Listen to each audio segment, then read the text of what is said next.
नमस्कार, hello everyone. मेरा नाम डॉक्टर मनीष साहू है। मैं एक general physician and chest specialist हूँ जो नोएडा सेक्टर 61 में प्रैक्टिस करता हूँ। आप पल्मोनोलॉजिस्ट भी बोल सकते हैं और लंग्स स्पेशलिस्ट, अस्थमा स्पेशलिस्ट भी बोल सकते हैं।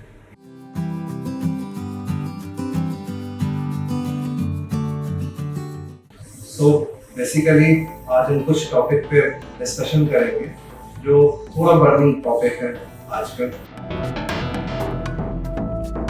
देख रहे हैं कि चांसेस ऑफ हार्ट अटैक या cases of heart attack increase हो रहे हैं।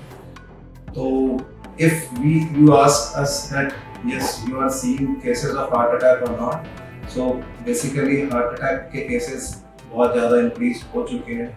जनरल पब्लिक को जब तक वो चीज़ पता चलती है हमें वो पहले से पता चल चुकी होती है। सो अगर मैं ये बोलूँ कि ना नहीं हार्ट अटैक के केसेस पहले जैसे हो तो ये ज़्यादा होगा, because definitely there is severe rise in cases of heart attack. Definitely youngsters में भी हार्ट अटैक के केसेस ज़्यादा देखने को मिल रहे हैं। जैसा कि हम लोग आजकल सोशल मीडिया के ज़माने में कुछ भी छुपा नहीं रहता।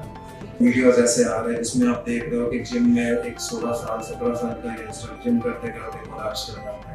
ऐसे बहुत सारे वीडियो आप लोगों को भी सोशल मीडिया से दिखते हैं। फ्यू एग्जांपल्स ऑफ सेलिब्रिटीज जो यंगस्टर नहीं बट फिर भी 30s 40s में थे, जैसे सिद्धार्थ के एंड ऑल, इनकी तो केसेस सबको दिखी होते हैं।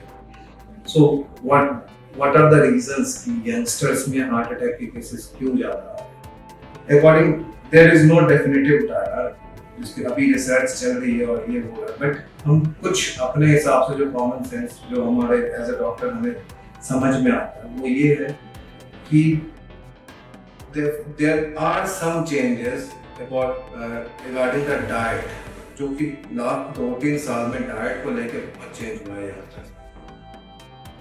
हर यंगस्टर मैक्सिमम अब जिम जाना चाहता है, वहाँ पे वो एक्सरसाइज में बर्न आउट करना चाहता है, एंड वो diet there are lots of diet like keto diet, total protein diet, zero sugar diet, zero carbohydrate diet.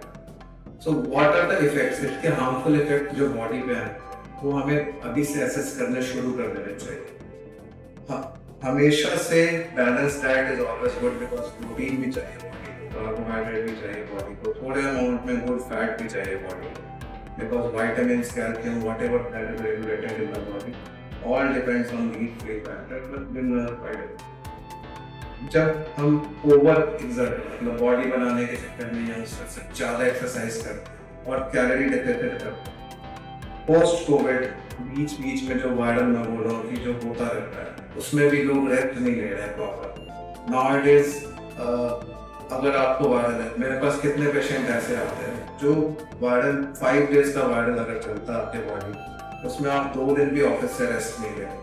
They continue going to office, they continue doing everyone, whatever they can. They are pushing themselves to the limit।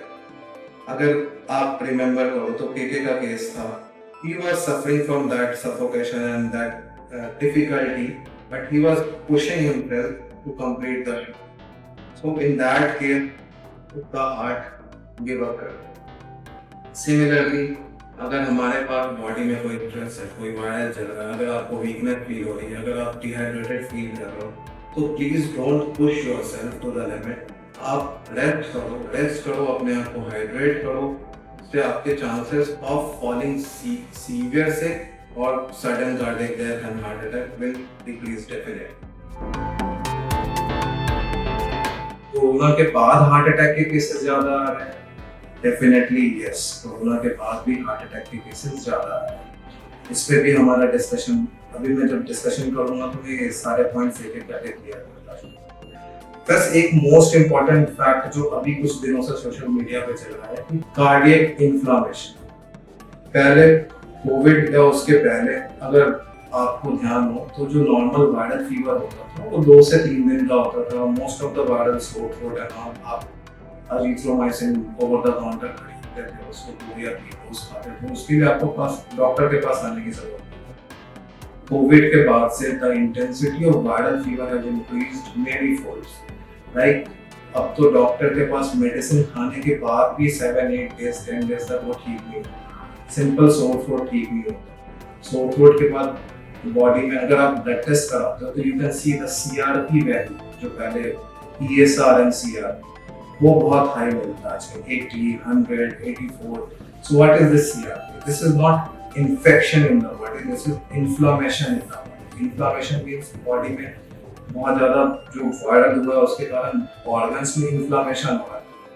So there is one thing post COVID, cardiac inflammation. COVID के बाद heart में inflammation बहुत ज़्यादा हो रहा है, तो बहुत सारे पेशेंट का जो आजकल नए ट्रीटमेंट सोर्स, नए डायग्नोस्टिक मॉडलिटीज है, जैसे कार्डियक एमआरआई आ चुकी है जो कुछ साल पहले की थी या 1 साल पहले. जब आप कार्डियक एमआरआई करोगे तो आपको डेफिनेटली दिखेगा कि yes cardiac inflammation is there post viral fever या पोस्ट कोविड फीवर आपके. Since the intensity of covid is increase, so वो इन्फ्लेमेशन, और अगर आप उसमें प्रॉपर रेस्ट नहीं करते हो, डिहाइड्रेट नहीं करते हो, और आप जैसे ही 2-3 दिन में थोड़े ठीक हो जाते हो, आप अपना वर्कआउट शुरू कर देते हो, आप ऑफिस जाना शुरू कर देते हो, तो वो chances of heart attack increase हो जाते हैं. You have to take proper rest. और माय पेशेंट्स, जब पेशेंट आते हैं वायरल फीवर में, वो उनका पहला क्वेश्चन आजकल, because everybody is health conscious and सबको लगता है कि जैसे ही ठीक हो जिम में करो, तो उनका पहला क्वेश्चन होता है कि जिम कब से जा सकते हैं, वापस जिम कब से जा सकते हैं, वापस वर्कआउट कब से शुरू कर सकते हैं. I tell every patient कि नहीं, 15 days, you have to take rest for 15 days at least. Give your body some time to recover from this insult, जो भी हुआ है आपके बॉडी में, जो भी इन्फ्लेमेशन चल रहा है. बिकॉज अगर आप अपना ब्लड टेस्ट करो, and you will do your blood test, जो CRP markers है, it takes almost 2 weeks to come down to marker. CRP जो इन्फ्लेमेशन शो करता है, so definitely आपको पता चल जाएगा. बट हम हर केस में, हर वायरल फीवर में 4 बार ब्लड टेस्ट नहीं कर सकते, तो हम समझा सकते हैं.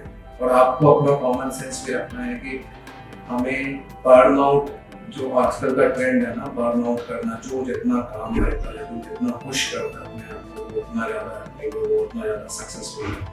This is a very bad culture जिसे हमें खत्म करना चाहिए. आपको रेस्ट करना है, आपको काम भी करना है, आपको ओवर वर्क नहीं करना है, ओवर स्ट्रेस नहीं लेना, और बिकॉज लाइफ से इम्पोर्टेंट कुछ नहीं. Post COVID, one more thing has increased in patients, that is anxiety. In fact, मैंने almost 70-80% of the patient with anxiety. So what is anxiety? What does it do? There is already inflammation in the heart. There is already sedentary lifestyle, bad food, over the counter this Swiggy and Zomato, जो food हम घर पे order करके खाते हैं, उनकी quality बहुत खराब होती है. वो सारे हमारे lifestyle, bad lifestyle में आता है, जो हमारे हार्ट पे, किडनी पे, इसमें प्रेशर ऑलरेडी डाल चुके हैं. सो पोस्ट कोविड जब हम ओवर स्ट्रेस करते हैं, एंजाइटी में क्या होता है, हमारा हार्ट रेट, छोटी मोटी बीमारी होती है, जब हम न्यूज़ देखते हैं कि उसको हार्ट अटैक आ गया है, उसको हार्ट अटैक आ गया, हमें एसिडिटी का भी पेन होता है, उसमें बहुत सारे पेशेंट बहुत ज़्यादा घबरा जाते हैं, तो उनको बिकॉज ऑफ द एंजाइटी वो हार्ट अटैक सोच के तुरंत हॉस्पिटल का आना शुरू कर देते हैं. सो प्रॉब्लम ये नहीं है, प्रॉब्लम ये है कि अगर एंजाइटी होगी तो आपका हार्ट बीट ऑलमोस्ट उस टाइम 120-130 के रेंज में चलेगा. तो अगर चांसेस थोड़े से है हार्ट अटैक आने के या क्लॉटिंग होने के, तो बहुत प्रोपोर्शनेट इंक्रीज कर रहा है. तो आपको इस चीज़ का हमेशा ध्यान रखना है कि आपको स्ट्रेस नहीं लेना है, सिंपल इजी लाइफस्टाइल मेंटेन करना है, ठीक बैलेंस डाइट खाना है, ओवर डेफिसिट नहीं करना अपने आप को. एक्स्ट्रा जो फूड हम लोग जो आजकल कुछ भी खाने का मैंने, तो वो घर का बना हुआ खाना खाओ. अगर बर्गर पिज्जा खाने का मैंने, तो इस महीने में 1 बार खाओ.